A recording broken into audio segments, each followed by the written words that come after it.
paano na naman sa mga sasakyan? Sa mga sasakyan naman mga bossing, iwasan natin yung pag-on ng aircon na tumatakbo na tayo. Meron lang akong konting tips sa inyo mga boss para maiwasan yung pagkasira ng ating compressor, lalong lalo na sa mga ginagamit natin sasakyan. At the same time, ganun din sa ating mga bahay. Paano naman sa mga aircon?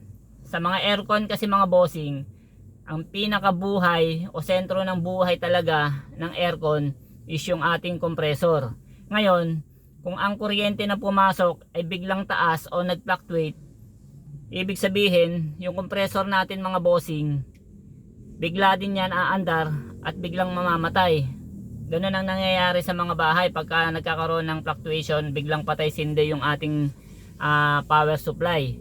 Ibig sabihin ng fluctuation ng kuryente mga boss, yun yung biglang angat at baba ng wave ng kuryente na pumapasok sa isang appliances natin. Alam nyo ba kung ano yung nangyayari sa loob ng compressor mga bossing?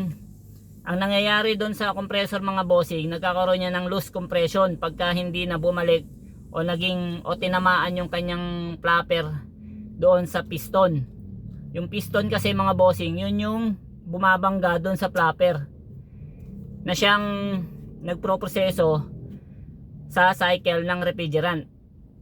Ngayon mga bossing, pag yung flapper na yun nasira, kumbaga nawala sa align, na dislocate, or biglang yung allowance niya is hindi na doon akma doon sa original na allowance niya, doon nagkakaroon ng loose compression yung ating mga aircon. Paano na naman sa mga sasakyan? Sa mga sasakyan naman mga bossing, iwasan natin yung pag-on ng aircon na tumatakbo na tayo. Alam nyo ba mga bossing?